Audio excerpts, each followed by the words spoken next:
तेलंगाना के वज़ीर आला रेवंत रेड्डी ने एक प्रेस कॉन्फ्रेंस से खिताब करते हुए बीजेपी पर शदीद तनकीद की। रेवंत रेड्डी ने मरकज़ की बीजेपी हुकूमत पर रिजर्वेशन पॉलिसी को ख़त्म करने का इल्ज़ाम लगाया। उन्होंने कहा, बीजेपी के 10 साला दौरे हुकूमत में अवामी चार्जशीट जारी की गई। इस मौके पर मीडिया से बात करते हुए उन्होंने कहा कि इन इंतखाबात में बीजेपी अगर कामयाब होती है तो वो रिजर्वेशन के हुकूक़ को ख़त्म कर देगी। अगर कांग्रेस इक़्तिदार में आती है तो वो रिजर्वेशन को जारी रखा जाएगा। उन्होंने कहा कि जो लोग रिजर्वेशन चाहते हैं वो कांग्रेस को वोट दें और जो नहीं चाहते वो बीजेपी को वोट दें। उन्होंने बीजेपी पर आरएसएस के एजेंडे को नाफिज करने का इल्ज़ाम लगाया और कहा कि मरकज़ी हुकूमत ने आर्टिकल 370 को मनसूख कर दिया। उन्होंने कहा कि बीजेपी एससी, एसटी और ओबीसी तहफ़्फ़ुज़ात को मनसूख करने की साजिश कर रही है। उन्होंने कहा कि आरएसएस का नज़रिया तहफ़्फ़ुज़ात को ख़त्म करने का है। रेवंत रेड्डी ने मोदी पर इल्ज़ाम लगाया कि उन्होंने क़र्ज़ के बहरान में मुल्क को ढकेल दिया है। कहा, 2014 से अब तक मोदी ने 113 लाख करोड़ रुपए का क़र्ज़ हासिल किया। उन्होंने कहा कि मुल्क पर 168 लाख करोड़ रुपए का क़र्ज़ का बोझ है। उन्होंने कहा कि मरकज़ी हुकूमत जीएसटी के नाम पर टैक्स लगाकर लूट रही है।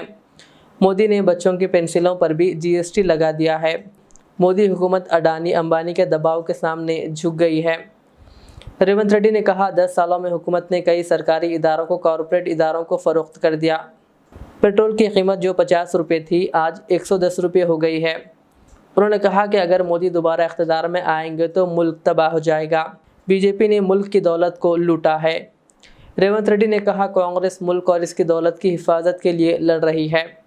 उन्होंने कहा कि मोदी हुकूमत ने 10 सालों में 20 करोड़ नौकरियां फराहम करने का वादा किया था, लेकिन सिर्फ 7 लाख नौकरियां दी गई।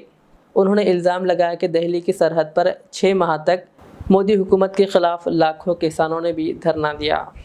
ఆర్ఎస్ఎస్ యొక్క భావజాలము బీజేపీ యొక్క విధానము ఈ దేశంలో ఉన్న రిజర్వేషన్లను రద్దు చేయడమే. వాళ్ళ ఆఖరి యుద్ధం ప్రకటించారు ఈ రాజ్యాంగం మీద. ఆ ఆఖరి యుద్ధమే ఎస్సీ ఎస్టీ ఓబీసీ రిజర్వేషన్ల రద్దు. ఈ ఎస్సీ ఎస్టీ ఓబీసీ రిజర్వేషన్లు రద్దు చేయాలంటే 400 సీట్లు కావాలి. 2/3 మెజారిటీతోని లోక్సభ రాజ్యసభలో ఈ బిల్లును ఆమోదింపజేసి అన్ని రాష్ట్రాల మీద ఒత్తిడి తీసుకొచ్చి రిజర్వేషన్లను రద్దు చేయడానికి భారతీయ జనతా పార్టీ కుట్ర చేస్తుంది. 1925 సంవత్సరంలో మొదలుపెట్టిన ఆర్ఎస్ఎస్ 100 సంవత్సరాలు పూర్తయ్యే లోపల ఈ దేశంలో రిజర్వేషన్లను రద్దు చేస్తామనే విధానాన్ని ఆర్ఎస్ఎస్ తీసుకున్నది. 2025కు 100 సంవత్సరాలు ఆర్ఎస్ఎస్ ఆవిర్భవించి పూర్తి కాబోతుంది. కాబట్టి రిజర్వేషన్లను రద్దు చేయాలన్న పట్టుదలతోని ఆర్ఎస్ఎస్ ఉన్నది. ఆర్ఎస్ఎస్ పెద్దలు చాలా సందర్భాలలో రిజర్వేషన్ల రద్దు విధానాన్ని ప్రస్తావించారు. ఆ రోజు ఇక్కడ ఉన్న మీడియా మిత్రులకు చాలామందికి తెలిసి ఉండాలి. మండల్ కమిషన్ అంశం ముందుకొచ్చినప్పుడు కమండల్ తీసుకొచ్చారు. అద్వానీ గారు రథయాత్ర తీసి దేశం మొత్తం మత విద్వేషాలను రెచ్చగొట్టి 2 జాతుల మధ్యలో పంచాయతీ పెట్టి మండల్ కమిషన్ అమలు కాకుండా ఆ రోజు బీజేపీ అడ్డుకున్నది. ఆ రోజు చాలా మీడియాలలో ప్రస్తావన వచ్చింది మండల్ వర్సెస్ కమండల్ అని.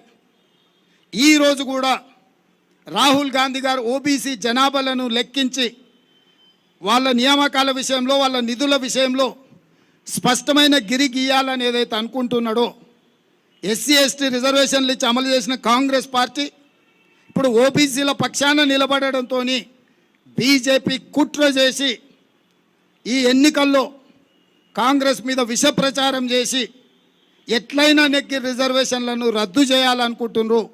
అందుకే ఈ రాష్ట్రంలో ఉండే ప్రతి ఒక్కరికి నేను విజ్ఞప్తి చేస్తున్నా, ముఖ్యంగా ఎస్సీ ఎస్టీ మైనారిటీ ఓబీసీలకు, బీజేపీకి మీరు వేసే ప్రతి ఓటు మీరు రిజర్వేషన్ రద్దు కావడానికి ఉపయోగపడుతుంది.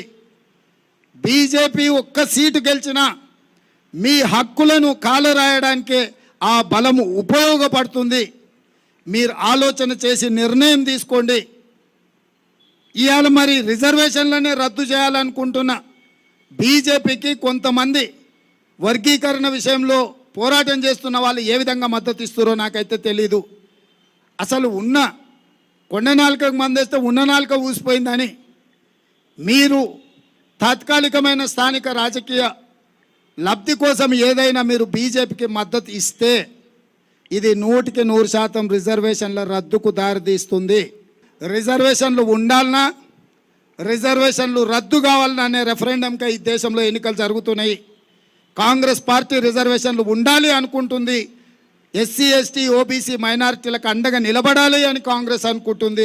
रियाज इस्लामिक स्कूल तालीमी मैदान में एक नया इनकलाब. इस्लामिक और मॉडर्न एजुकेशन की अजीम दरसगाह.